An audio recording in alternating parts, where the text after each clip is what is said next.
última lección del programa de asignatura.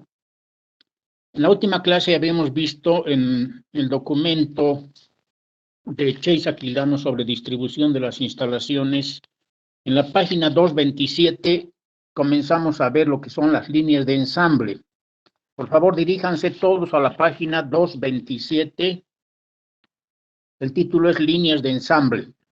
Bien, en cuanto a las líneas de ensamble, en la última clase habíamos visto cuál es la definición, cuál es el ritmo y el tiempo de cada estación de trabajo, cuáles son los tipos de líneas, sus características, qué es una extensión de línea, por qué se requiere velocidad y habilidad en la línea, por qué son esenciales en la línea para un desempeño real, cuál es la gama de productos que se arman en la línea de ensamble y por qué se justifica la utilización de líneas de ensamble, que es una tecnología cara. Es porque se tiene que aplicar en todo producto que tenga varias partes, entonces la línea de ensamble funciona muy bien en ese campo. En cuanto al balanceo de la línea de ensamble, hay tres conceptos muy importantes que hay que establecer. Primero, el tiempo de ciclo de la estación de trabajo, luego el balanceo de la línea de ensamble y la relación de precedencia. En cuanto al tiempo de ciclo, bueno, en primer lugar diríamos por qué se requiere en la distribución de las instalaciones el balanceo de la línea de ensamble. Lo importante cuando se hace el balanceo de la línea de ensamble es que se identifica un número real de estaciones y eso puede afectar al aspecto físico de tener que ser mucho más amplio el establecimiento, el sitio donde se va a hacer la instalación en función de este balanceo de línea. O sea, que equilibrar la línea de ensamble normalmente es cuestión de programación, pero muchas veces tiene implicaciones para la distribución de las instalaciones. Y cuando hablamos del tiempo de ciclo de la estación de trabajo, estamos hablando de un tiempo o mejor dicho, son intervalos de tiempo uniformes de cada estación de trabajo.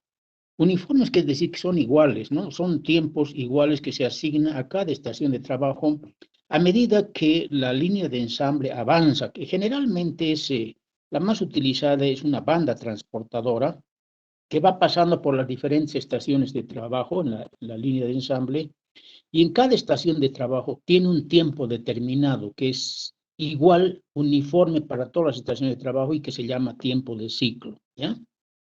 Entonces, el trabajo que se desempeña en cada estación de trabajo es añadir partes, ¿no? O terminar operaciones también. Añadir partes del producto o terminar operaciones para el ensamblado del producto. En muchas líneas de ensamble, por ejemplo, automóviles, se tiene que hacer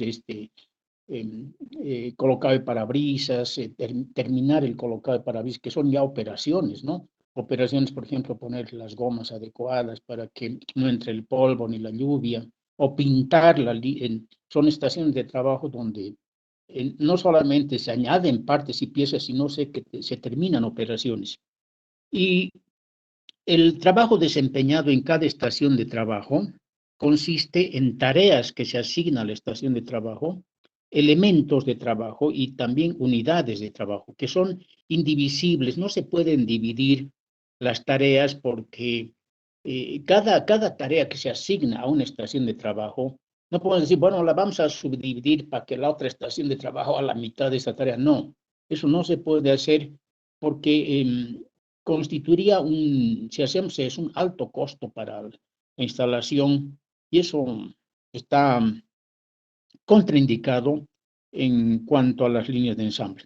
Bien, en cuanto a lo que se refiere al balanceo de la línea, el balanceo de la línea de ensamble consiste en asignar todas las tareas a una serie de estaciones de trabajo, de modo que cada una de ellas no tenga más tareas de lo que se suele hacer en el tiempo de ciclo de la estación de trabajo, y eso es importante. Entonces, cuando tenemos el conjunto de tareas que hay que hacer para lograr la producción de ese producto, a cada estación de trabajo de ese conjunto hay que asignarle las tareas de modo que cada una de ellas no tenga más tareas de las que se puede hacer en el tiempo de ciclo. No, supónganse un tiempo de ciclo de 50 segundos que se ha calculado, eso vamos a aprender a calcular, y hay tareas que son una de 15 segundos, otra de 20, otra de 10. Entonces, cuando ya estamos cerca al tiempo de ciclo, ya no tenemos que asignarles más tareas ni elementos de trabajo porque ya no cumpliría con el tiempo de ciclo y el tiempo la sumatoria de tiempo de las tareas asignadas rebasaría el tiempo de ciclo. Entonces, hay que tener en cuenta para hacer este balanceo lo que se llama la relación de precedencia.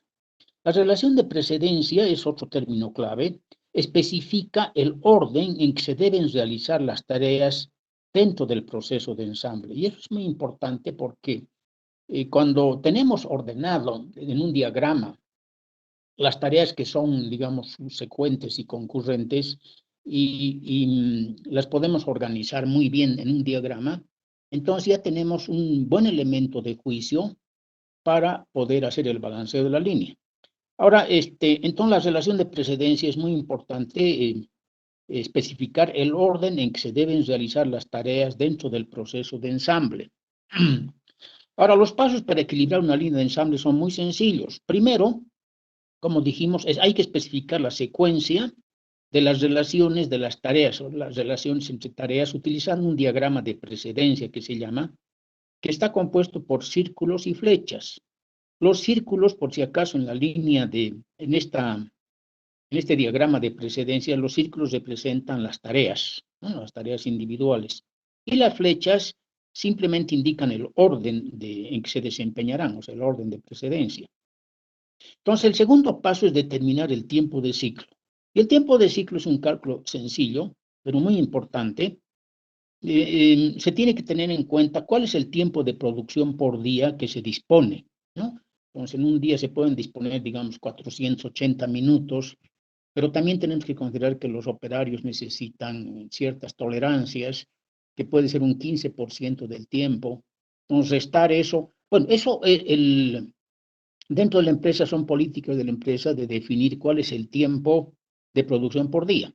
Normalmente podemos considerar 480 minutos, pero si alguna empresa quiere tener el tiempo real, pues se descuentan las tolerancias para los empleados por fatiga, por refrigerio, etc. Entonces, el tiempo de producción por día dividido entre el número de unidades requeridas de producción, o sea, cuántas unidades necesitamos producir al día, dividiendo el tiempo de producción entre el número de unidades que queremos producir al día o el producto requerido por día en unidades, tendríamos el tiempo de ciclo, ¿no? O sea, un cálculo sencillo y tenemos que tener información precisa para estar seguros de ese tiempo de ciclo y hacer la asignación de ese intervalo de tiempo uniforme. Tercero, dice determinar el número de estaciones de trabajo, el número teórico de estaciones de trabajo, que se obtiene, NT se simboliza N sub T, que se calcula fácilmente también utilizando la suma de los tiempos de las tareas. La suma de los tiempos de las tareas la vamos a encontrar en el diagrama de precedencia, porque para hacer el diagrama de precedencia hay que hacerse una tabla primero, una tabla donde se indique, por ejemplo, qué tarea es, cuánto tiempo requiere esa tarea en minutos o segundos, la descripción de la tarea y las tareas precedentes. Esa es la tabla que se sigue, que la vamos a ver dentro de un momento en un ejercicio. Y se calcula dividiendo entre el tiempo de ciclo que hemos calculado anteriormente. O sea, la suma de tiempo de todas las tareas entre el tiempo de ciclo nos da el número teórico de estaciones de trabajo. Pero ese número teórico de estaciones de trabajo hay que llevarlo a la práctica. Y en la práctica, como les decía antes, no siempre se cumple ese número teórico de estaciones, pues llama teórico, sino hay que recurrir a lo práctico, hay una asignación de, de tareas real a cada estación de trabajo. Y para eso hay que utilizar reglas. Dice Se tienen que escoger, en el cuarto paso dice, escoja la primera regla que se usará para asignar las tareas a las estaciones de trabajo y una segunda regla para romper empates. Entonces, esto estamos haciendo ya para determinar el número real de estaciones de trabajo. Son dos reglas que se utilizan normalmente, que se pueden utilizar cualquiera de las dos primero y la otra en segundo lugar. Y la primera dice asignar tareas que tienen más tareas que le siguen, ¿no? Entonces, se asigna una tarea, ¿no? Se hace una tablita donde se establece cuáles son las tareas que tienen más tareas sucesivas.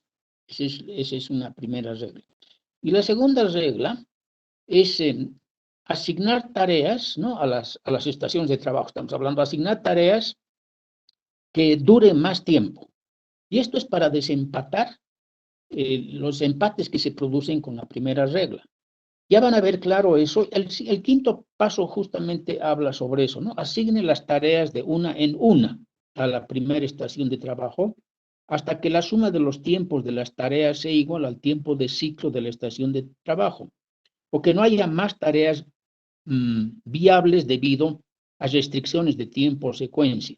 Entonces hace la asignación de tareas a cada estación de trabajo de una en una, ¿no? Y hasta que la suma de los tiempos de las tareas asignadas sea igual al tiempo de ciclo, pero no mayor. Igual o menor puede ser, pero no mayor, porque ya estaríamos saliendo de ese parámetro tan importante que hemos calculado, que es el intervalo de tiempo uniforme que se asigna a cada estación de trabajo. Luego se hace una evaluación de la eficiencia del balanceo. Mediante la fórmula eficiencia es igual a la suma de los tiempos de las tareas que sacamos eso de la tabla justamente del diagrama de precedencia, la suma de los tiempos de las tareas que simboliza con T el libro, entre el número real de estaciones de trabajo. El número real de estaciones de trabajo ya no es el teórico, es el real que hemos obtenido con la aplicación de las dos reglitas anteriores. Y dividido eso por el tiempo de ciclo de la estación de trabajo. Y una vez calculada la eficiencia, podemos determinar si es o no satisfactoria. Y si no es satisfactoria, la eficiencia es muy baja, tendríamos que cambiar las reglas, poner la segunda regla como primera y hacer otra vez el análisis. Bueno, si no, ver otras alternativas de asignación de más recursos. El ejemplo que indica el libro dice el balanceo de una línea de ensamble, y sería interesante que todos sigan este ejemplo, porque es importante, cuando se tienen las líneas de ensamble, es un requisito importante estar familiarizado con el balanceo de la línea de ensamble. Y el balanceo de la línea de ensamble, ya hemos dicho, tiene mucha implicación en la distribución de las instalaciones. ¿Por qué? Porque cuando calculamos el número real de estaciones de trabajo, el tamaño de la instalación puede crecer, puede aumentar. Entonces dice, la camioneta modelo J será armada utilizando una banda transportadora. Se requieren 500 camionetas por día. Fíjense, 500 camionetas es el producto que se requiere por día. El tiempo de producción por día es de 420 minutos. Y en esta empresa ha dado ya las concesiones a los operarios. Y la ilustración 7A9 dice, presenta los pasos y los tiempos de ensamble. Entonces, en la ilustración 7.9 vamos a ahorita ver todos los pasos y tiempos de ensamble. Dice, pide el ejercicio, encuentre la condición de balanceo que minimiza el número de estaciones de trabajo sujeto a limitaciones del tiempo de ciclo y la precedencia. O sea, el tiempo de ciclo, como ven, es una limitación en el balanceo de línea. Y el orden de precedencia igual. Nos tenemos que ajustarnos a ese diagrama de precedencia, y lo primero que nos dijo que hagamos, si revisamos los pasos, es especifique la secuencia de las relaciones. Entonces tenemos que hacer eso, ver en ilustración 7A9 cuál es la secuencia de los pasos del ensamblaje de este producto. Como ven, son 11 tareas, ¿no? 1, 2, 3, 6, 7, 8, 11 tareas. Y se tiene en la tabla el tiempo en segundos de cada tarea. Fíjese, está dado el tiempo en segundos. O sea, todo el tiempo disponible que tengamos al día tenemos que transformar a segundos para trabajar con unidades dimensionales uniformes. Entonces dice, el tiempo de la tarea está en segundos y la suma de todas las tareas, denomina como T mayúscula el texto, suma 195. La tarea que más tiempo utiliza es la D, ¿no? Que es colocar pieza del eje delantero y apretar a mano con 4 tornillos a las tuercas. Requiere 50 segundos.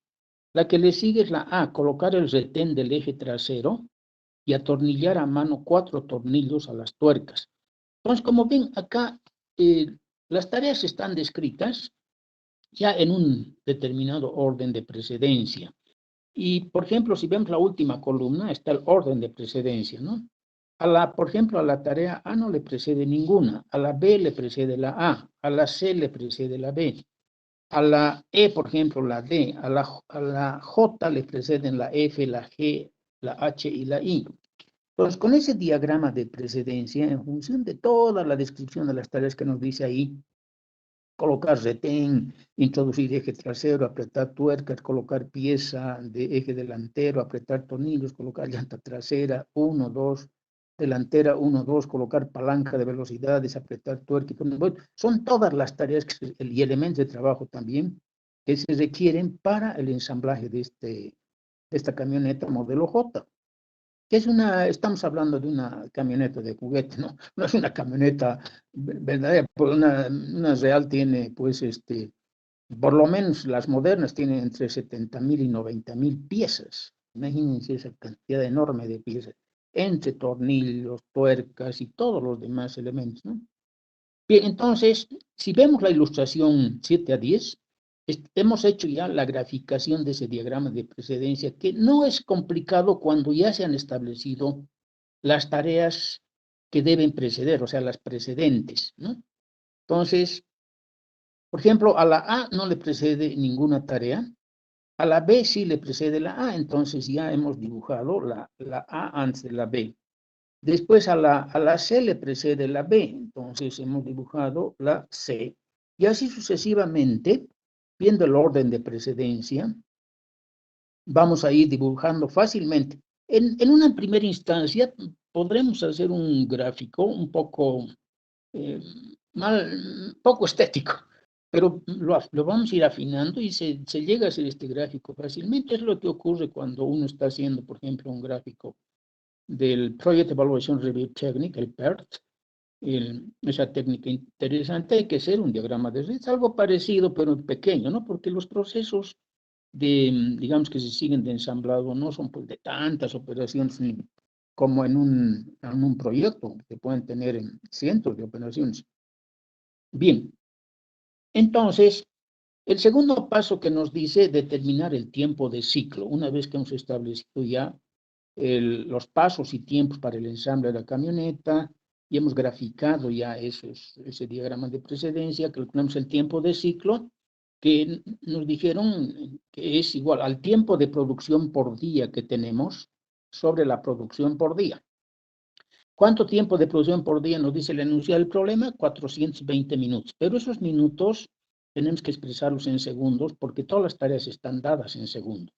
Y ese es un indicador que hay que saber cuándo expresar en segundos o cuándo en minutos.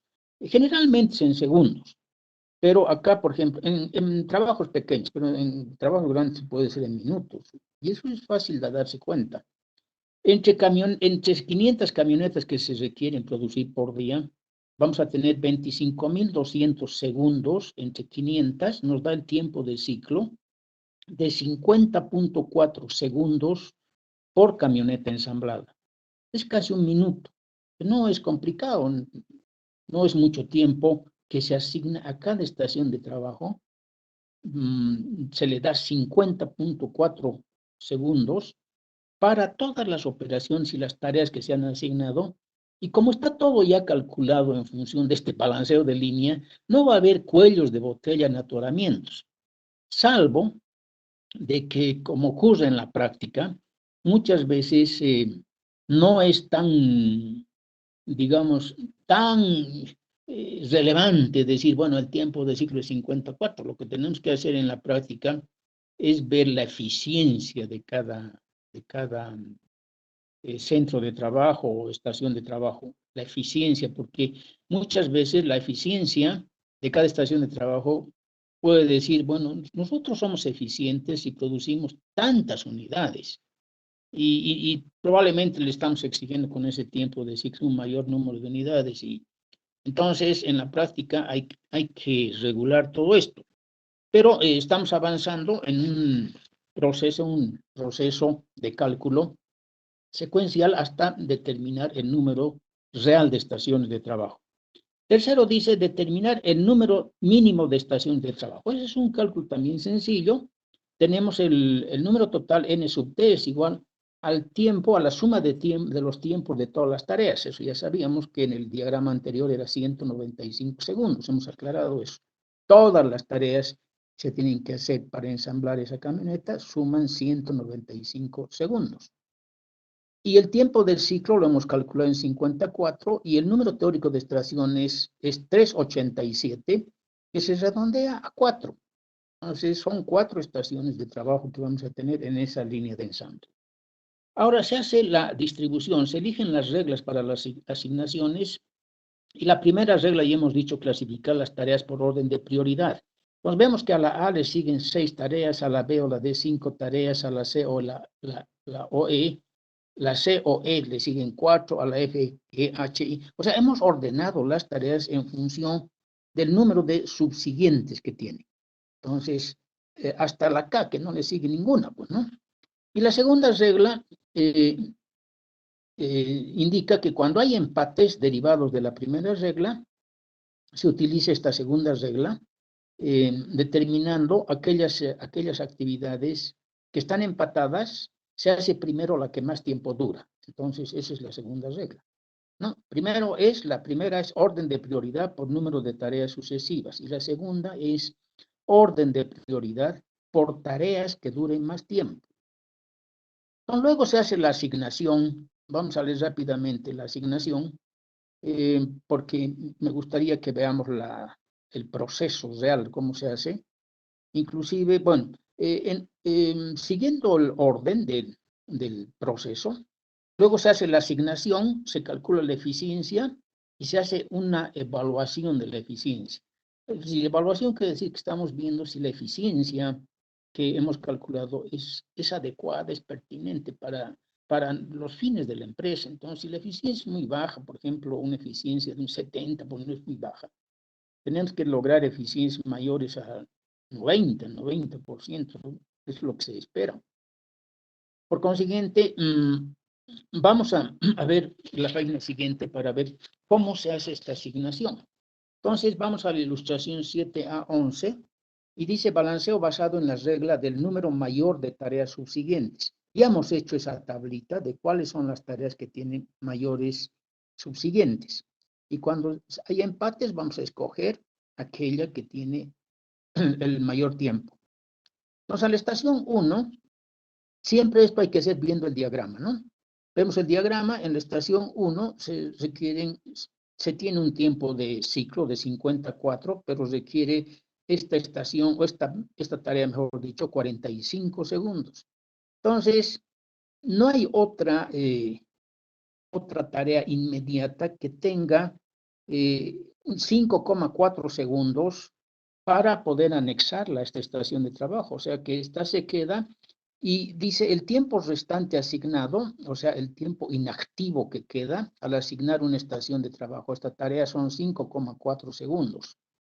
Y las tareas restantes no hay ninguna, ¿no? Porque ya está copado todo el tiempo y se asigna nomás esa estación de trabajo, se asigna a la tarea A. Luego dice, se asigna de acuerdo al anteriormente, cuáles son las que más le siguen, es la B o la D. Ahí tenemos dos tareas que podemos hacer conjuntamente, pero vemos que la tarea que más dura, porque hay un empate, ¿no? La tarea que más dura es la D, tiene 50 segundos, y si comparamos con el tiempo de ciclo es 50,4, entonces hay 0,4 inactivos. Entonces, como ya hemos copado todo el tiempo en esa estación, ya no hay ninguna tarea restante por hacer ahí, ¿no? Ya está copada en esa estación de trabajo todo el tiempo. En la estación 3 ya viene una distribución un poco más compleja. Se asigna, como habíamos visto, que la B o la D tienen más tareas sucesivas, se asigna la B.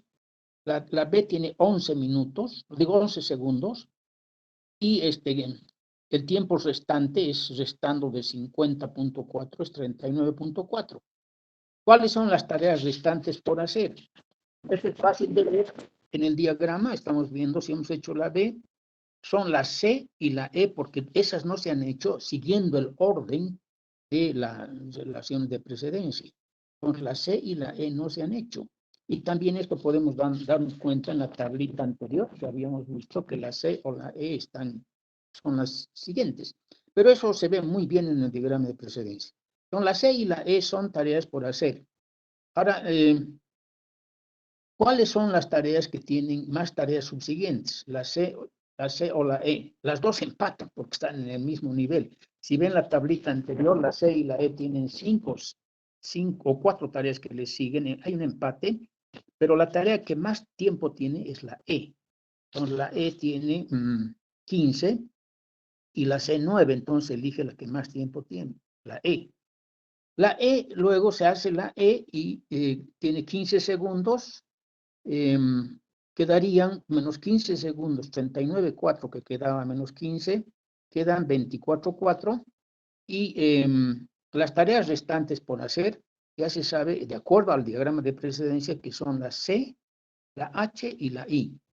Entonces, las tres, si vemos la tablita anterior de las que le siguen, la C es la que tiene más que le siguen más, entonces elegimos la C, ¿no? De todas las que han empatado ahí, o que son tareas, mejor dicho, restantes por hacer, se elige la C y se le asigna su tiempo, que es 9 segundos, que restando esos 9 quedan 15,4. Entonces, las otras tareas que siguen por hacer, de acuerdo al diagrama de precedencia, son la F, la G, la H y la I. Está clarito eso en el diagrama. Uno se va dando cuenta de eso porque son las inmediatas que continúan. Entonces, las tareas que tienen tarea con más tareas subsiguientes son las 4, entonces hay un empate ahí. Este es un empate y se desempata en función de elegir la que tiene más tiempo. Entonces, entre la F, la G, la H, la I, la tarea que más tiempo tiene, hay un empate inclusive en eso, porque todas tienen 12. Entonces, ahí hace 12 segundos. Entonces, hace un análisis, eh, decir, se elige cualquiera de las tareas, porque están empatadas y todas tienen 12 segundos. Entonces, no hay una tarea que tenga un tiempo de operación más largo. Se elige cualquiera. Aquí se ha elegido la F y ahí da una indicación de que indica es una tarea elegida de forma arbitraria cuando existe un empate entre los tiempos de operación más largos. Y ahí la tarea F se elige con 12 y quedan 3,4 inactivos dentro del tiempo de ciclo, que es 54 segundos. Entonces, como ya queda un tiempo de ciclo muy pequeño y no hay otras tareas que sigan y se puedan ajustar a esa estación, no se ya tiene ninguna tarea para esa estación. Y así sucesivamente en la estación 4 se hace el mismo análisis y se llega también a la estación 5, siempre viendo los empates, los desempates, viendo las tareas restantes por hacer, etcétera. Entonces, una vez que está hecho eso, el diagrama de precedencia se modifica porque ya estas son estaciones de trabajo reales, ya no son teóricas. Entonces, a la estación 1 se asigna A, la estación 2 a D, la estación 3 se asigna a B, E, C, F, la 4 se asigna a G, H y J, y la última acá. ¿Cuántas estaciones son reales? 1, 2, 3, 4, son 5, y teóricas hemos calculado 4. Entonces, eso implica que en esta distribución el balanceo de la línea nos ha ayudado mucho para la distribución del espacio de la distribución de las instalaciones, porque es una línea, un balanceo que requiere más espacio, ¿no? o una línea de ensamble que requiere más espacio. Luego se calcula la eficiencia. La eficiencia es la suma total de los tiempos de todas las tareas, que es 195, entre el número real de estaciones de trabajo, que son 5, ya no son 4 reales, sobre el tiempo de ciclo, que es 54, y a cada una eficiencia del 77%. Aquí, por si acaso, jóvenes, les hago notar que cuando una empresa quiere seguir una determinada política y dice, bueno, yo quiero una eficiencia mayor en la línea de ensamble, entonces dice, yo fijo la eficiencia, por ejemplo, en 80% o 90%. Entonces se pueden calcular de esa fórmula despejando la NA, se puede calcular el número, real de estaciones, ¿no? Porque como nos dan la eficiencia como dato, despejamos el número real de estaciones N sub A, despejamos y eso es igual a T sobre EC. Esto quiere decir, cuando hago esto, yo me fijo una eficiencia determinada, resulta ser esto más caro, ¿no? Es más caro porque hay que asignar más recursos a cada estación de trabajo para lograr esa eficiencia. Pero las empresas pueden determinar esa política. Pero lo que quiero que tengan ustedes en cuenta es que si les dan la eficiencia, como por ejemplo enunciado del problema, ustedes pueden calcular el número real de estaciones de inmediato, pero cuando hacen todo el balanceo de la línea ya van a ver que se tienen que asignar mucho más recursos a algunas estaciones de trabajo porque hemos aumentado la eficiencia y eso implica probablemente más obreros o más máquinas o más material, o horas extras o cualquier otro tipo de asignación que se puede hacer. Bien, jóvenes, entonces ese es el procedimiento de balanceo. Acá nos habla el siguiente tema sobre la división de las tareas. Entonces acá la idea es que se refiere al caso cuando una de las tareas de la línea de ensamble es mayor que el tiempo de ciclo. Imagínense que tenemos todas las tareas y sus tiempos, ¿no? Calculamos el tiempo de ciclo y resulta que una de las tareas tiene el tiempo de ciclo más alto, perdón, el tiempo de procesamiento más alto que el tiempo de ciclo calculado. Y acá nos da esa ilustración, dice, piensa en la siguiente ilustración, suponga que los tiempos de las tareas de una línea de ensamble en segundos son 40, 30, 15, 25, 20, 18, 15. La línea opera 7,5 horas por día y la demanda es de 750 productos por día. Entonces dice, el tiempo de ciclo de la estación de trabajo para producir 750 por día es 36 segundos. Fácil calcular eso, ¿no? Tenemos el tiempo de horas, 7,5 horas por día. Se expresa eso en segundos y se divide entre 750. No, y dice, ¿no? 7,5 por 60 en segundos, entre 750. Y calcula el tiempo de ciclo de todas estas estaciones de trabajo, estas tareas, mejor dicho, que son 3 y 13 y 7 tareas. Y calcula el tiempo de ciclo en 40, ¿no? Perdón, el tiempo de ciclo calcula en cuánto. Entonces dice 36 segundos, calcula, dice es 36 segundos el tiempo de ciclo. Pero hay una tarea que dura 40 segundos. Entonces dice, existen varias formas de poder acomodar una tarea de 40 segundos en un ciclo de 36 segundos. Y eso, por ejemplo, ya nos ilumina, nos orienta para cómo resolver cuando queramos fijarnos una eficiencia en en el balanceo de la línea de ensamble. Ya podemos seguir estas reglas que nos van a decir, que nos dicen acá. Primero se pueden hacer las siguientes, sí, existen varias formas de poder acomodar una tarea de 40 segundos en un ciclo de 36 segundos. Entonces, primero, dividir la tarea, dice. Se puede dividir la tarea de modo que 2 estaciones de trabajo procesen unidades completas. Entonces, antes nos habían dicho no dividir la tarea. Pero cuando estamos haciendo esa división de tarea, estamos incurriendo en más costos. Por eso que antes prácticamente no se admitía. Pero cuando sucede esto, sí se admite y hay que incurrir nomás en más costos.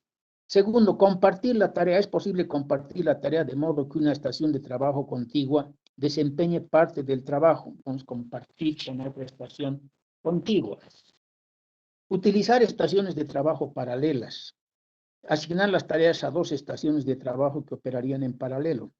Recurrir a un trabajador más capacitado, un trabajador más veloz, desde luego, que quizá pueda cumplir con el tiempo de 36 segundos.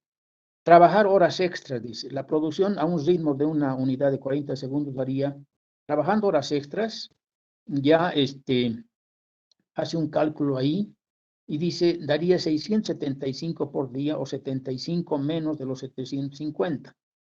Cuando estamos trabajando con una estación de trabajo de 40 segundos, vamos a producir menos y son 75 unidades menos de las 750 que estaríamos produciendo.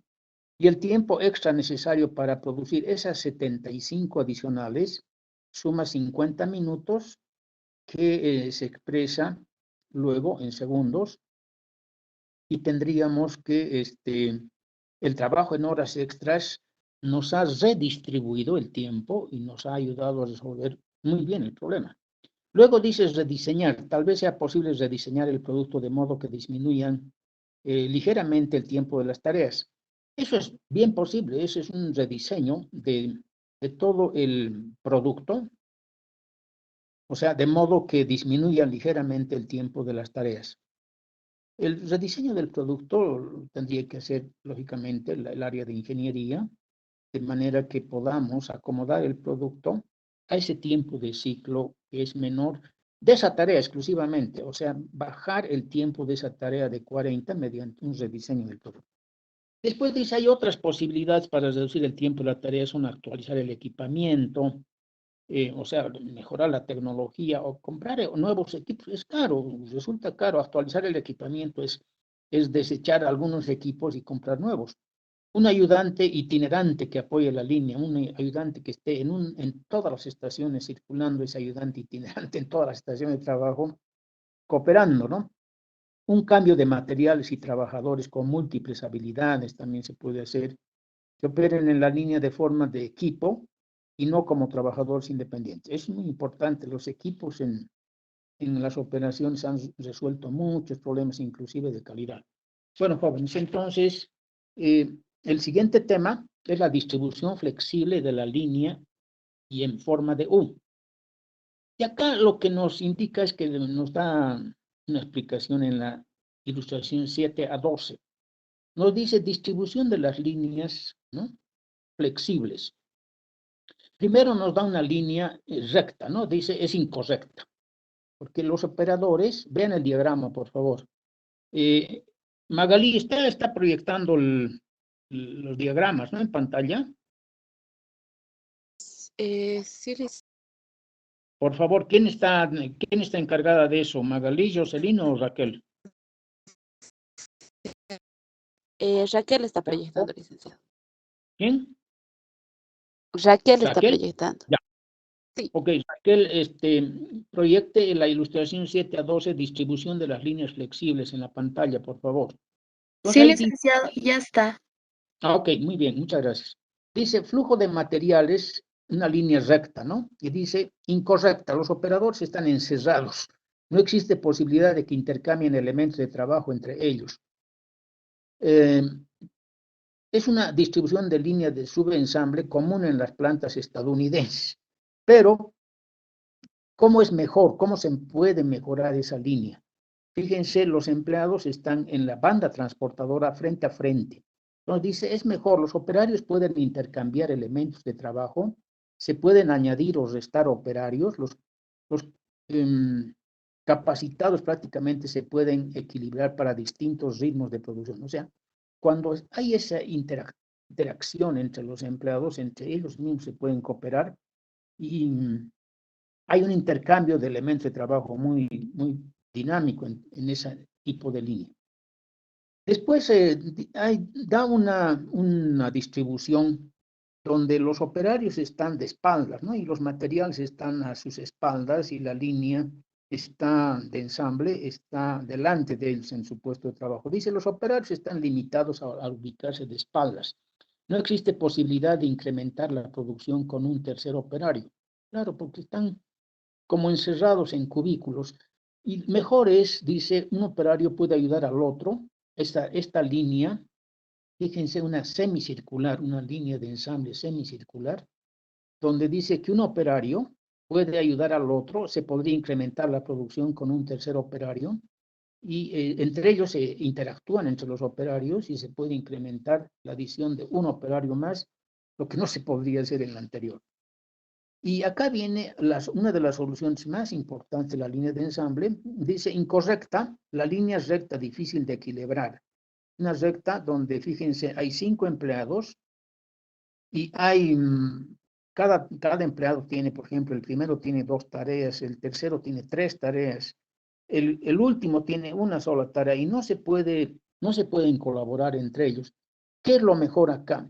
Dice, una de las distintas ventajas de la línea en U, o sea, se entra a la línea en U, es que los operarios tienen mejor acceso. En este caso, el número de operarios se redujo de 5 a 4. Fíjense, entonces, los formatos de la línea de ensamble no siempre tienen que ser rectos, pueden ser rectas, pero desde el punto de vista de que puedan interactuar entre ellos, no encerrados en cubículos independientes donde no pueden mirar. Después, otro formato interesante es la semicircular, como estamos viendo, y la más que más da soluciones satisfactorias es la línea en U, la última. Muy bien, eso se refiere a la distribución flexible de la línea I en forma de U. El modelo mixto para equilibrar la línea. Acá nos habla de un modelo, dice que nos da un ejemplo, directamente nos da un ejemplo y nos dice algo sobre lo que hace en el HIT Toyota. Ustedes saben que el HIT, el Just in Time, es un método que utiliza Toyota específicamente, una de las empresas que más utiliza, que permite tener inventarios después de la fabricación de un determinado pedido, ¿no? Porque es a pedido esto, se hace la fabricación a pedido, se adquiere todo el material para ese pedido y después de fabricar todos esos productos que fueron hechos a pedido de varias partes del mundo, se queda sin un tornillo de inventario. Entonces, dice, el objetivo es satisfacer del modelo mixto, ¿no? Es satisfacer la demanda de diversos productos y evitar que se formen inventarios grandes. No, acá dice evitar que se formen inventarios grandes, o sea, disminuir, minimizar el inventario. Pero de acuerdo a lo que se sabe en la aplicación del HIT, las empresas se quedan sin inventario. El balance de la línea con un modelo mixto implica programar varios de los modelos que se producirían en un día o semana en una misma línea de forma cíclica. Entonces, este modelo para equilibrar la línea es que utiliza Toyota y otras empresas también, desde luego, nos da un ejemplo y es muy sencillo de entender. Dice el modelo mixto para equilibrar la línea. Claro, para llegar a esta simpleza, ellos seguramente que en Toyota han tenido que hacer mucho análisis y muchas pruebas, pero han llegado a establecer cómo se puede trabajar en este modelo mixto. Dice modelo mixto para equilibrar la línea. A efecto de ilustrar cómo se hace, supongo que la compañía de juguetes, seguimos con el ejemplo de los juguetes, tiene una línea de maquinado que realiza orificios en el marco de su camioneta, modelo J. O sea, hace perforación de orificios, ¿no? Y en el de su camioneta K también. El tiempo requerido para realizar los orificios no es igual para los dos tipos de camioneta. Eso es importante. O sea, en los dos modelos, en el J y el K de esta camioneta, hay que hacer perforaciones, hay que perforar orificios. Pero el tiempo en una y otra son diferentes. Bueno, esto en función del tipo de juguete, pues, ¿no? De camioneta. Supongo que más adelante la línea de ensamble final requiere el mismo número de marcos de la camioneta modelo J y de la modelo K. Entonces, suponga también que se desea establecer un tiempo de ciclo para la línea de maquinado equilibrado, de modo que se produzca el mismo número de marcos J y K. Por supuesto, ustedes lo que tienen que entender acá es que como uno tiene más tiempo en perforaciones y el otro tiene un determinado número y requiere menos tiempo, entonces ahí hay una hay una, ¿cómo se puede decir? No uniformidad en el tiempo, ¿no? Entonces el tiempo está diferenciado. Dice, por supuesto que se podría producir marcos del modelo J durante varios días y a continuación producir marcos del modelo K hasta producir el mismo número de marcos. Bueno, es una solución que es cara, pues está haciendo perder mucho tiempo. El asunto es minimizar el tiempo. No obstante, esto se crearía necesariamente, además del tiempo, un inventario de trabajo en proceso. Es lo que se quiere evitar, inventario. Si se desea reducir el volumen del inventario de trabajo en proceso, se podría encontrar una mezcla del ciclo que disminuye sustantivamente la acumulación del inventario y al mismo tiempo que cumpla con las restricciones de un número iguales de marcos J y K. Entonces, acá lo que se está buscando es reducir al mínimo el inventario y buscar que al mismo tiempo se cumplan con las restricciones de igual número de marcos J y K. Entonces, el tiempo del proceso del, del marco J para la camioneta J son 6 minutos y para la K 4 minutos.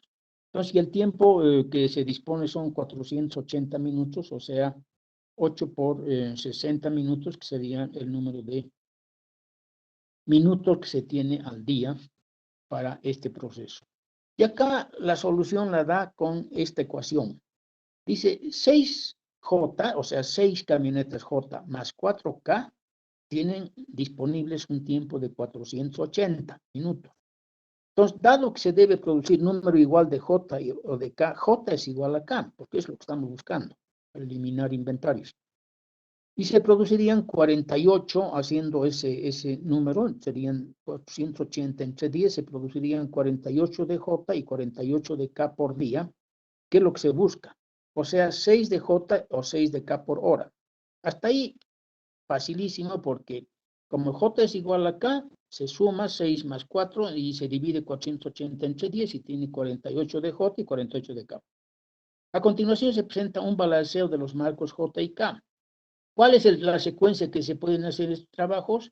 Primero, JJ, ahí tenemos, como el tiempo de ciclo nos indican que es 12, el tiempo de miniciclos, llama acá, pero son tiempos de ciclos, sería 12. Entonces hacemos JJ, son 6 y 6. 3K igual, cumplimos con el tiempo de miniciclo, 4K, ¿no? Otras 2J igual, todas cumplen con el tiempo de miniciclo, pero lo importante acá es que si sumamos todas las camionetas realizadas, habríamos hecho 6 de J y 6 de K. ¿Y de dónde deriva eso? Simplemente de hacer un análisis de la secuencia del modelo, el tiempo de operación, el tiempo de miniciclo, y se llega a que en un determinado tiempo, o sea, 60 de minutos, que se repiten 8 veces por día, se hace este producto. Como ven, es sumamente sencillo y muy eficiente. Vamos a pasar a lo que es el pensamiento actual de las líneas de ensamble. Vámonos siempre síganme, por favor, cuando están proyectando en pantalla al tema que estoy pasando y no sé qué con el anterior. El siguiente tema es el pensamiento actual respecto a las líneas de ensamble. Y esto es muy interesante porque la tendencia histórica, ¿no?, de lo que es la línea de ensamble, casi siempre se ha enfocado, ¿no?, en utilizar a plenitud el trabajo humano. O sea, que su preocupación siempre ha sido el trabajo humano y lo que ha buscado es minimizar el tiempo de inactividad de las personas. Ese ha sido el enfoque principal en la línea de ensamble, la preocupación principal, ¿no? Entonces, han dejado de lado mucho tiempo lo que son los equipos y los materiales, porque se han enfocado las líneas de ensamble en evitar inactividad de las personas, especialmente. Pero la visión moderna de la línea de ensamble es la que está en el segundo párrafo. Dice, visiones más nuevas de la línea de ensamble adoptan una perspectiva más amplia. La intención es incorporar una mayor flexibilidad para los productos fabricados en la línea, más variación en las estaciones de trabajo, eran muy rígidas. Como por ejemplo, el número de trabajadores y el tamaño de la estación de trabajo eran inmodificables. Más confiabilidad por medio de un mantenimiento preventivo de rutina, ¿no? Entonces, fíjense, esa visión moderna está cambiando prácticamente lo que es el pensamiento tradicional y dice un producto de gran calidad por medio de mejor maquinado y capacitación del empleado. Ahí nos aconseja leer esa lectura complementaria de innovación que es interesante, que yo les he encomendado ya a todos ustedes que lean esas líneas, esas lecturas complementarias, porque son vivencias reales y que llegado un momento en las clases prácticas, podríamos analizar a través de cada grupo que se tiene en el curso, cada una de esas lecturas y su experiencia y la enseñanza que podríamos recoger nosotros. Pasamos al siguiente tema que son las celdas. Celdas, se llaman las celdas de manufactura esto, ¿no? Entonces, esta es una de las distribuciones de instalaciones muy importantes, una de las más importantes, porque es un híbrido entre todo lo que es el taller, el centro de trabajo, el taller, la fábrica tradicional y lo que es la línea de ensamble, es un híbrido. O sea, se ha combinado aspectos de eficiencia que tiene la línea de ensamble con aspectos, digamos, considerar dos cosas. Primero, que el centro de trabajo, la fábrica tradicional, hace una distribución por proceso, ¿no? Entonces, la línea de ensamble hace una distribución por producto. Entonces, la distribución por producto tiene muchos beneficios, muchos más que la distribución por proceso.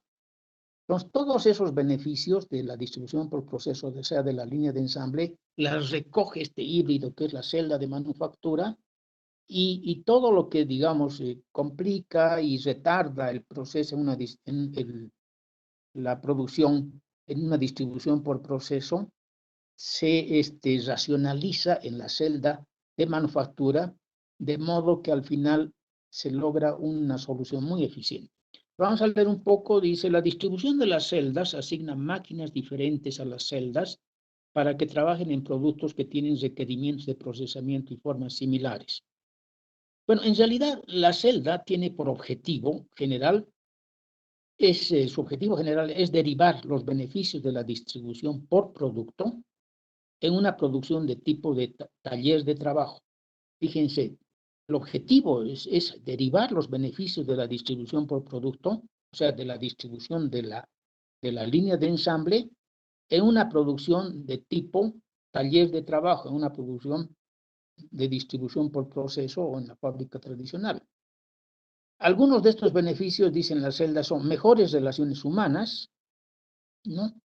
Mayor experiencia de los operarios, porque en la celda de manufactura se utilizan, se racionalizan las familias de productos, ¿no? O sea, por ejemplo, en una fábrica tradicional, para ser más explícito, por ejemplo, en un taller metal mecánico, una fábrica tradicional que puede ser tinglados, catres, muebles de jardín, montones de productos, y cada uno de esos productos va siguiendo un flujo de proceso que se va yendo al departamento, por ejemplo, de torneado, de fresado, de soldado, de armado, departamentos con tipos de máquinas del mismo carácter genérico que van solucionando para cada familia de productos y pasan por todo ese proceso y van yendo de uno a otro lado,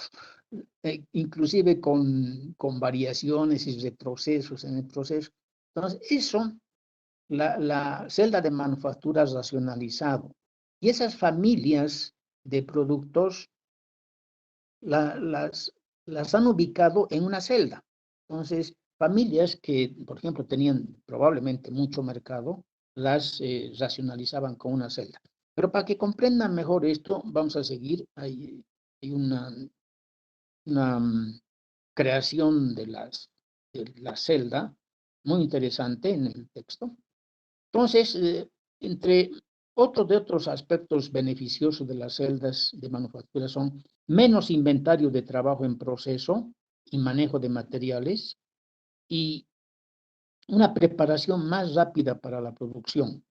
O sea, ustedes saben que la preparación tarda mucho, hace que muchas veces preparar máquinas, productos, obreros, etcétera, antes del proceso, requiere un tiempo amplio. Y el proceso de producción, muchas veces hemos visto, por ejemplo, en un aserradero, preparar el proceso de producción de aserrado.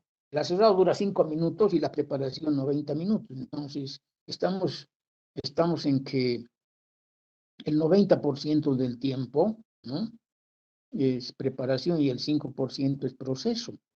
Por consiguiente, aquí en las celdas de manufactura, esa preparación se reduce pues al mínimo, porque son menos trabajos y significan menos maquinado y cambios más rápidos en las máquinas que están cercas, entre ellas están cercas en una celda, son el mismo tipo de máquinas, perdón, diferentes tipos de máquinas, pero mucho más eficientes que reúnen a una familia.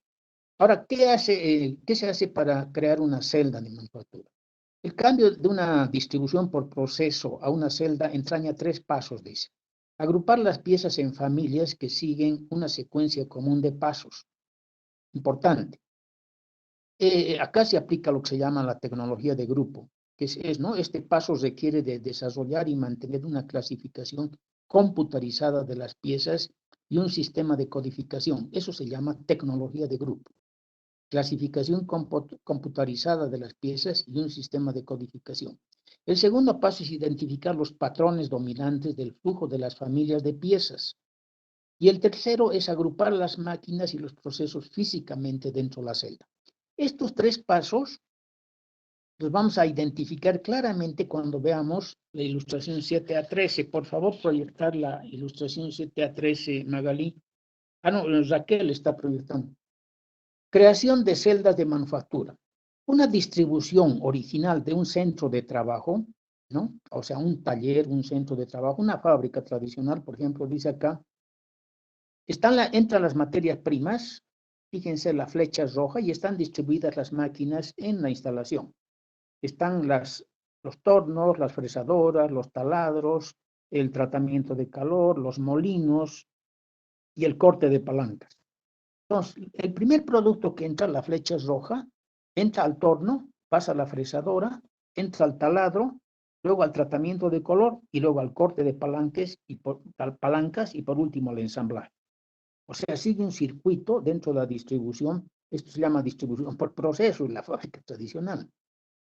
La segunda familia, esa flecha azul con signos más, sigue del torno, entra al torno y sigue a la fresadora, ya no entra al taladro, pasa al tratamiento de calor, luego al molino y al ensamblaje. Segunda familia de productos que siguen ese curso. La tercera son 2 flechas seguiditas, entonces entra a las fresadoras, luego a los taladros, pasa al corte de palancas y al ensamblaje. Y la última, esa flecha anaranjada que sigue de fresadoras a taladros, de taladros a tratamiento de calor a molinos y de molinos a ensamblaje. Si vemos la matriz de rutas, vamos a ver las 4 familias de piezas, ahí están las 4 familias de piezas, por dónde siguen. La flecha roja, la primera familia de piezas, entra por torno, fresadora, taladro, ahí está, corte de palanca, que hemos visto hace un momento, pero en forma de matriz. Esto ya nos da una idea para la reasignación de las máquinas para formar celdas. Entonces, formamos una celda para la familia de la pieza roja que está ahí con circuito rojo y introducimos en la celda un torno, ¿no?, una fresadora, un taladro, un tratamiento de calor y un corte de palanca. Y esa celda que sigue ese proceso va a ser todas esas familias de piezas que siguen ese circuito. Pero lo importante acá es que todas las máquinas que estaban agrupadas en los diferentes procesos las hemos reunido en una celda. Y lo importante de acá es la tecnología de grupo en la celda de trabajo, que nos dice que estas celdas ya trabajan con máquinas de control numérico que son computarizadas. O sea que las celdas van botando producción en serie con la eficiencia de la distribución ya por producto, porque acá la distribución ya no es como esa fábrica tradicional, sino en la celda se hace una distribución siguiendo el tipo línea de ensamble. Entonces, como ven, acá de las 4 familias de productos, de las 4 son, ¿no? Se han hecho 4 celdas y se ha racionalizado muchísimo. Se ha hecho una reasignación de las máquinas, de una distribución por proceso del taller de trabajo, se ha ido a los beneficios de la distribución por productos de la línea de ensamble, para procesar familias de piezas que tienen procesamientos y formas similares, ¿no? Entonces, como ven, es bastante interesante. Luego tenemos el otro tipo de distribución, son distribuciones por proyecto. Vámonos a ese tema, Raquel, distribuciones por proyecto. Está en la misma página. Acá, en líneas generales, lo que les puedo decir, bueno, nos saltamos lo que son las celdas virtuales de producción. Las celdas virtuales es un tema bien interesante porque en las celdas virtuales, cuando no es fácil mover el equipo, muchas compañías dedican una máquina en particular de un conjunto de máquinas idénticas a una distribución por proceso. Esto se refiere a que muchas veces no se puede mover las máquinas, son muy pesadas y llevar a una celda. Entonces, a una celda de manufactura, o sea, hacer la familia. Lo que se hace es la virtual, que en la misma distribución por proceso se eligen máquinas específicas por donde va a circular o va a seguir el circuito de producción de ese producto, pero en forma virtual, ya no en una celda física diseñada específicamente para ese producto, sino siguiendo la distribución por proceso con máquinas ya específicamente determinadas por donde va a pasar el circuito de la familia de productos. A eso se refiere la celda virtual, y si leen ustedes un poquito van a ver que no es nada complicado y es muy importante porque muchas empresas se evitan gastos haciendo esa distribución en la distribución por proceso, ajustarse a una distribución por producto. Luego está la distribución por proyecto, y cuando hablamos de la distribución por proyecto es cuando se hacen productos grandes, donde las máquinas genéricas generalmente no son máquinas especializadas de producción de uno u otro proceso específico, sino son genéricas, generales, se van hacia el producto, ¿no? Todos los materiales, obreros y máquinas se van hacia el producto y se organizan en forma concéntrica. Concéntrica quiere decir que el producto grande, el principal, está ahí, por ejemplo, un avión, una locomotora o un edificio o una urbanización, cualquier producto grande que se tenga, donde tenemos que llevar todo el equipo, los materiales y las personas hacia ese lugar donde está el proyecto, ¿no? Por eso se llama distribución por proyecto. Entonces se hace una distribución concéntrica, ¿no? Los materiales más importantes cerca al producto grande, y luego, por ejemplo, los que se mueven más pesados de mover, poco más alejados, y los que se utilizan muy poco, más alejados. Entonces, esa es la forma de distribuir por proyecto. Dice, cuando prepare la distribución por proyecto, piense que el producto es el eje de una rueda, ¿no? Y que los materiales y el equipamiento están colocados de forma concéntrica en torno al punto de producción por orden de uso y dificultad de traslado, lo que les decía, ¿no? Así está un ejemplo acá que va a ilustrarles. Dice, al construir yates por pedido, yates que son unas embarcaciones pequeñas, pero muy eficientes, que se utilizan que hay muchos en las costas de los países. Dice, al construir yates por pedido, por ejemplo, los remaches que se emplean en toda la construcción estarían colocados en el casco o cerca del casco, ¿no? Entonces, remaches, que es lo más importante, porque en base a eso se van uniendo las planchas. Y las piezas pesadas, por ejemplo, el motor, que se deben trasladar al casco una sola vez, estarían colocadas en una ubicación más distante. Y las grúas estarían junto al casco porque se usan constantemente. Entonces, la distribución por proyecto tiene ese criterio específico de hacer una distribución concéntrica, ¿no? En función del orden y del orden de uso y la dificultad de traslado. Bien, entonces, ahí se tiene una explicación un poco más digamos, complementaria sobre la distribución por proyecto, que no es nada complicado. Lo importante que le veo es que la distribución se podría ordenar los materiales de acuerdo con su prioridad tecnológica. Eso es lo que añade, ¿no? Y se puede, en realidad no existen técnicas cuantitativas para la distribución por proyecto, pero dice acá, recomienda que se podría ingresar, porque este tipo de distribución es pues, milenaria, la distribución por proyecto grande. Ya puedes pensar en las pirámides de Egipto y se ha hecho ya este tipo de distribución, ¿no? Concéntrica. No obstante, dice, es posible que se puedan especificar criterios objetivos y se puedan emplear métodos cuantitativos. Es posible. Bien, luego entra al tema de la distribución para servicios minoristas. Y esto es bien importante porque está orientado a los servicios. Ustedes saben, los servicios son actividades que se utilizan mucho actualmente, es decir, el desarrollo de las ciudades y de los países.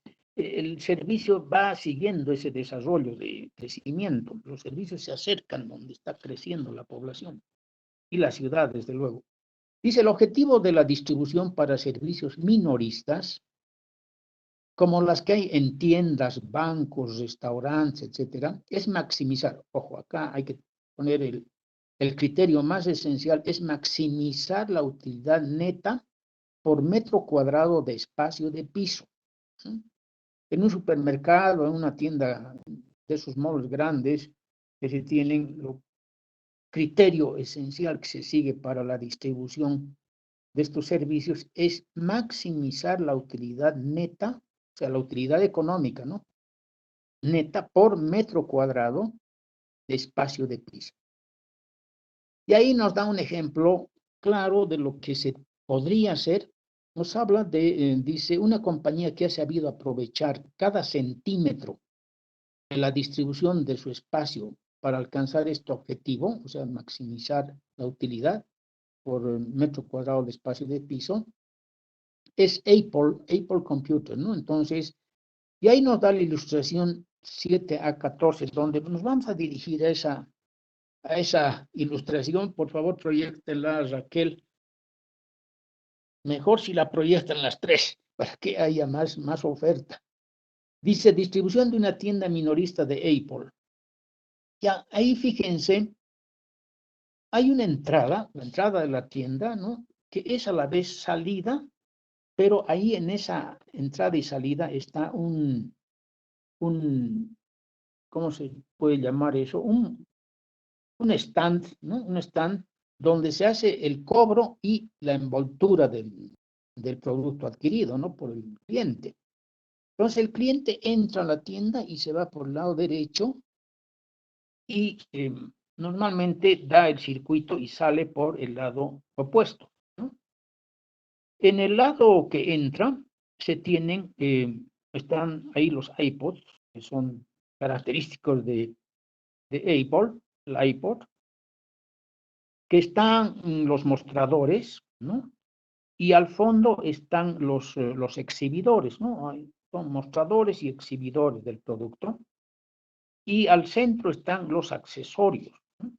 Accesorios tanto para el iPod como en el lado opuesto está la computadora, la Mac. Y se tienen espacios definidos para todo, ¿no? Por ejemplo, en la parte de atrás de la tienda están los libros de software y los accesorios de software también, ¿no? está esa barra de estudio que dice, ¿no? Que recibe ayuda para proyectos, ¿no? Es decir, cuando los clientes que quieren ayuda para sus proyectos, por ejemplo, de edición de películas o composición de música, van a esa barra de estudio donde se reciben ayuda para proyectos específicos. Luego hay un espacio, específicamente es un área especial para niños, con sillas y mesas pequeñas, ¿no? Donde se hacen pruebas de los productos. Los niños van probando el producto, adecuados a su edad, ¿no? Luego está esa, lo que llama barra de genios, donde los clientes reciben asesoría técnica. Y se tiene también esa barra de iPod que mm, incrementa, digamos, atiende cualquier actividad creciente que se tenga de clientes, o sea, una concurrencia masiva de clientes pueden tener que no se queden sin el asesoramiento, la asesoría técnica que reciben sobre el iPod o sobre la Mac. Como ven entonces, acá el espacio se ha aprovechado muy bien.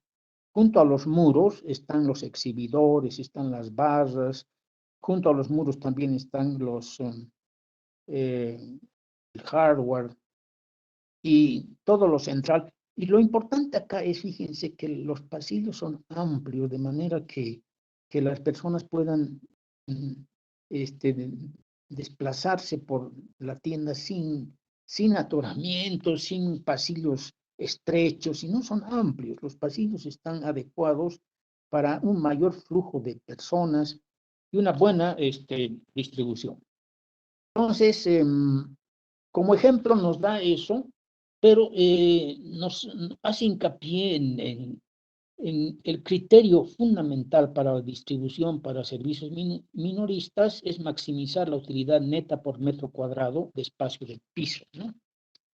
Luego nos habla sobre un tema muy interesante que son los serviescapes. Los serviescapes tienen una definición precisa que es en realidad el serviescape es una distribución de tipo detallista, minorista, pero que ha incluido entre los criterios de distribución criterios de orden humanístico, ¿ya? Humanístico, que no estaban incluidos anteriormente en otros tipos de distribución. Y vamos a leer un poco a qué se refiere con eso. Dice, como se dijo antes, el objetivo general de la distribución en los servicios detallistas suele ser maximizar la utilidad neta por metro cuadrado de piso. Las operaciones, esta meta muchas veces se traduce a criterios como minimizar el costo de manejo, maximizar la exposición del producto. O sea, siempre con esa visión de minimizar costos o maximizar exposición de producto. No obstante, acá hay dos actores que introducen esto, el término de servicescape, Somers y Kennan. Dicen, con más de hace 30 años, el hecho de aplicar estos criterios y otros similares a la planeación de la distribución de los servicios da por resultado tiendas que parecen almacenes que requieren que los compradores aborden la tarea igual que las personas que escogen la mercancía. O sea, hay una confusión ahí en este tipo de distribución donde el cliente está entremezclado con los trabajadores de la tienda que están ordenando los anaqueles o están introduciendo mayor producto. Y dice, este entorno afecta a los clientes y a los empleados, ¿no es cierto? Porque hay una eh, digamos, mezcla, ¿no? Mezcla de tanto el cliente que va a comprar y quiere ver con detalle los anaqueles y al mismo tiempo los trabajadores están ahí organizando los anaqueles. Entonces, y ahí dice, para crear una buena distribución en la compañía de servicios, es preciso comprender lo que es el Servicescape, el cual tiene 3 elementos que se deben tomar en cuenta, ¿no?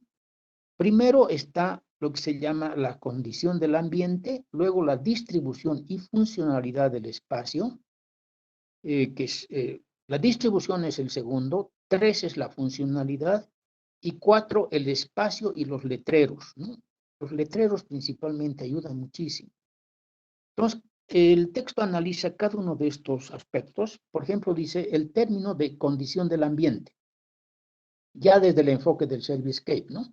Se refiere a las características del entorno, como la cantidad de ruido, la música, la iluminación, la temperatura, el olor que afectan el desempeño y el talante del empleado y las percepciones de los clientes respecto al servicio, la cantidad de tiempo que permanecerá en el interior del establecimiento y la cantidad de dinero que gastarán.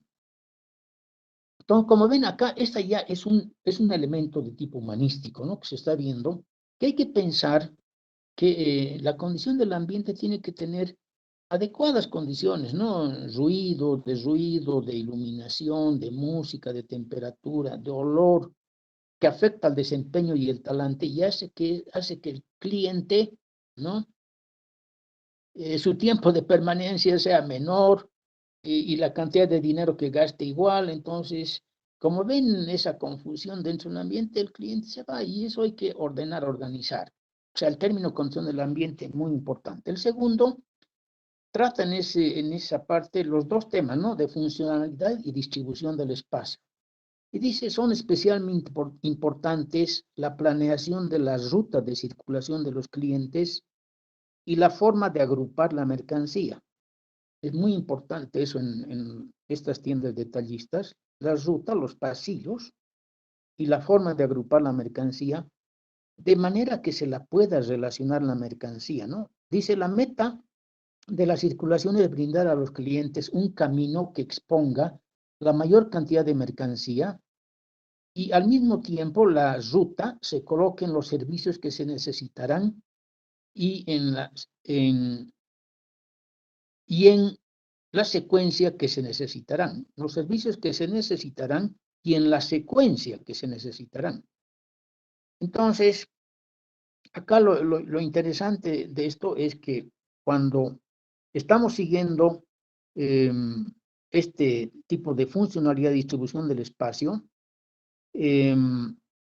la distribución correlacionada o relacionada de los productos es muy importante porque, por ejemplo, si estamos buscando en el área de toallas, por ejemplo, toallas de baño, santos de baño, etcétera, y vemos a la vez que hay otros artículos de baño ahí, estos artículos están relacionados y hacen que el cliente pues ya no tenga que estar buscando de repente algo relacionado que estaba buscando, sino todo está distribuido con ese criterio, ¿no? Ahí da un ejemplo interesante sobre IKEA. IKEA es una de las fábricas más eficientes del mundo en la producción de muebles, ¿no? Muebles de alta calidad, no alta calidad, mediana calidad, de muy buen diseño, pero con un precio bajo y que especialmente favorece mucho a matrimonios jóvenes que van y compran estos muebles, donde el autoservicio elimina mucho el costo de la tienda, ¿no? El cliente, todo lo que hace en la tienda, desde ver el producto a través de señales y letreros y ver la exposición de muebles, cuando elige un determinado tipo de mueble, lo que le entregan es el mueble embalado. O sea, él tiene que armar, es el servicio de armado que él tiene que hacer en su propio domicilio. Y eso disminuye el costo. El costo de que hayan empleados que muestren ahí catálogos, ahí todo está expuesto, pero el cliente tiene que ser autoservicio de ver todo por sí mismo sin ninguna asesoría. Claro, hay asesores muy, digamos, que no son grupos, son muy, muy pocos, que orientan un poquito, pero no es la gran cantidad. Uno entra a una tienda de muebles tradicional y se encuentra con un asesor en tapices, otro asesor en tipos en características, en modelos, y hay un montón de gente que a uno lo abruman. Acá en la tienda de IKEA es muy sencilla la cosa, autoservicio principalmente. Entonces ahí da el ejemplo de IKEA y dice, han sido diseñadas, las mueblerías de IKEA han sido diseñadas para garantizar que los clientes pasen por delante de cada producto antes de que paguen y salgan del establecimiento. Todos los pasillos los han llevado los clientes para que vean todo. Y cuando han visto todo, recién salgan por el sitio donde tienen que salir dejar la tienda y pagar. Dice, las tiendas también cuentan con barras de comida por el camino, de modo que los compradores puedan comer algo sin salirse del camino.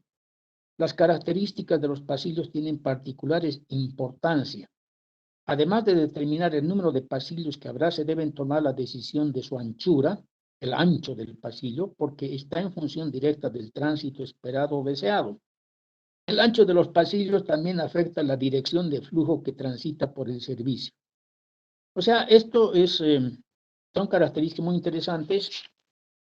Y si vemos que pasamos a la distribución de una tienda minorista y vemos la ilustración 7 a 15, vamos a ver que hay dos tipos de distribución de tienda minorista que utiliza Apple. La distribución de tipo rectangular, vámonos a la distribución 7 a 15, Magalí, Jocelyn, Raquel, ilustración 7 a 15. Distribución rectangular y distribución angular. En la distribución rectangular, como ven, todo está en rectángulo, ¿no? Los pasillos, hay pasillos centrales, hay pasillos secundarios, hay pasillos terciarios, ahí está la entrada de la tienda por dos frentes, ¿no? El frente opuesto y el otro frente también opuesto de entrada. Entonces, las personas entran por el pasillo central y se derivan por pasillos secundarios y entran a pasillos terciarios, ¿no? Esa es la distribución rectangular, y donde esas barras anaranjadas son los mostradores de mercadería. Esta rectangular muchos se utilizan acá en los supermercados de acá, de La Paz, de Bolivia. Pero hay una distribución angular que es sumamente interesante. Son ángulos de 45, ¿no? Entonces se tiene la entrada a la tienda, se tiene el pasillo central, y se tienen pasillos secundarios en ángulo. ¿Ven? Sesgo, ángulo. El ángulo es de 45 grados, ¿no? Y se tienen los pasillos terciarios, además, que son longitudinales. Y esta distribución angular es muy eficiente y es novedosa, y eso atrae mucho a los clientes. Entonces, esta explicación que les he dado sobre la distribución angular y la distribución rectangular explica con amplitud en el texto que está ahí, parte inferior, y luego habla sobre los letreros, símbolos y otros objetos que tienen un significado especial en la distribución, ¿no? El término letreros, símbolos y otros objetos se refiere a aquellas partes del servicio que tienen un sentido, un significado social. Por ejemplo, dice, antes los ejecutivos de crédito de los bancos se podían identificar con facilidad porque donde estaban ubicados los ejecutivos era una sección más alta del piso que se llamaba plataforma. Por una plataforma estaban los ejecutivos y se distinguía muy bien. Actualmente, las personas, una persona está sentada en el escritorio ubicado más cerca de la entrada. Cuando una persona está ubicada más cerca de la entrada, ya se sabe que esta persona tiene que dirigir al destino que está buscando la persona, saludar, etc. En tiendas de centro de trabajo, las áreas enlosetadas indican que se trata de pasillos, mientras que las áreas alfombradas indican que son departamentos para mirar mercancía. Algunos vendedores de automóviles tienen pizarras instaladas en sus oficinas, y la persona que los visita piensa que es un símbolo de alguien digno de confianza a quien se debe prestar atención como un profesor. Bien, entonces, Acá estos letreros, símbolos y otros objetos son muy importantes porque tienen un significado especial de tipo social, especialmente, que orienta mucho a las personas en función de el rango, la jerarquía que tienen las personas y la ubicación que tienen las personas dentro de la instalación hacen comprender al cliente de que se trata de un determinado tipo de servicio que le va a prestar el persona que está en esa ubicación. Y por último está lo que se llama la distribución de las oficinas. En la distribución de las oficinas se dirige hacia las oficinas más abiertas con espacios personales de trabajo separados tan solo por muros divisorios bajos. Acá lo que tenemos que entender que lo tradicional en las oficinas era, ¿no?, los muros fijos para fomentar mayor comunicación y trabajo en equipo, ¿no? Ahora es lo contrario. Ahora los muros divisorios son bajos. Tratan de formarse cubículos de manera de que el personal pueda comunicarse fácilmente entre ellos y cooperarse entre ellos. Y no con muros fijos donde estaban como en un cuarto ahí independiente, pero y separados unos de otros. Y ese concepto actualmente en la oficina ha cambiado radicalmente, ¿no? O sea, la filosofía de la distribución de la oficina actualmente es transmitir una imagen de la compañía, pero en el sentido de lograr una mayor comunicación, espíritu de equipo, esa es la palabra, dentro de la oficina. Y para eso lo que se han hecho es derrumbar esos muros fijos y crear esos muros bajos, desarmables, movibles, y formar cubículos de manera de que en la oficina el personal pueda comunicarse, interactuar y cooperarse entre ellos. Bueno, eso en líneas generales, que podemos hablar sobre la oficina.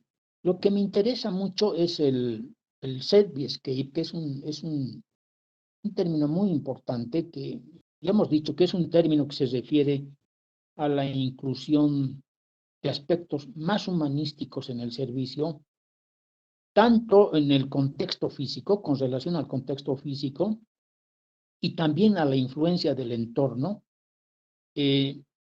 sobre cómo afectan a los clientes y a los empleados el entorno físico y esa influencia que tiene en el cliente. Ya habíamos dicho que cuando hay condiciones ambientales inadecuadas, el cliente compra menos y trata de salirse del lugar. Entonces, cuando se le dan adecuadas condiciones de iluminación, ruido, olores, temperatura, etcétera, el cliente se siente mucho más a gusto y eso influye en su comportamiento de quedarse más tiempo en la tienda y ver más toda la oferta que se le hace. Bueno, jóvenes, un poco hemos avanzado un poco rápido, pero son temas que ustedes los han debido ver y analizar cuando han hecho sus resúmenes, ¿no?, sus cuadros sinópticos. De todas maneras, acá nada es del otro mundo, todo es comprensible, son conceptos y lo que ustedes tienen que hacer es destilar esos conceptos. Eh, eh, lo más importante, lo más esencial y asimilar ese concepto fundamental que ayuda mucho en la toma de decisiones. Ya les dije y les vuelvo a repetir, la parte cuantitativa se puede hacer, es importante, es un respaldo muy importante para la toma de decisiones, pero lo conceptual es, digamos, irreemplazable. Es lo más importante que ustedes saquen los conceptos de acá y la parte cuantitativa se va a poder hacer, inclusive hay software, pero se puede hacer. No es la parte que más difícil de asimilar, sino la conceptual. Esos conceptos modernos y criterios importantes que nos han dicho acá, válidos totalmente. Quisiera que todos ustedes, para el tema de la distribución de las instalaciones de una empresa, ¿no?, la puedan las puedan asimilar y aplicar en su vida profesional. ¿Hay alguna pregunta, jóvenes? Veo, Magalí, que solamente hay 92 en este momento que estamos terminando la clase y somos 105, faltan 13 personas. Y ese ha sido un patrón, comportamiento ya reiterado de esta gente que está faltando, entre 10 y 15 personas que faltan, que espero en las planillas se refleje claramente esto, Magalí. ¿Ok? Sí, licenciado, se tiene el registro. Bueno, muy bien. Jóvenes, entonces, como no hay más preguntas, yo lo que quería consultarles es que la posibilidad de que podamos adelantar el tercer parcial. El parcial podríamos adelantarnos al 31 de mayo, martes 31 de mayo, me parece que es. No sé si estarían de acuerdo. Piénsenlo y mañana, bueno, eso les beneficiaría mucho en cuanto que tengan más tiempo para otras materias, ¿no? Ya que nosotros hemos avanzado a un ritmo, digamos, regular y hemos concluido con todo el programa de asignatura en la materia, tendríamos 2 clases prácticas, que tampoco hay mucha práctica complicada que hacer, que son 3 horas que tendríamos suficientes para hacer las prácticas, que serían mañana y el próximo lunes. Y el próximo martes daríamos, que es 30, 31, creo, daríamos el parcial. Si es que ustedes están de acuerdo, desde luego. Si no están de acuerdo, pues mañana me manifiestan, me dicen, no estamos de acuerdo y mantendremos la fecha, o por lo menos nos iremos al lunes 6, ya no al martes 7, para adelantar un poco y tener más tiempo para otras materias. Pero les pongo eso en consideración y mañana ustedes me confirman si quieren hacerlo. ¿Hay alguna opinión al respecto en este momento?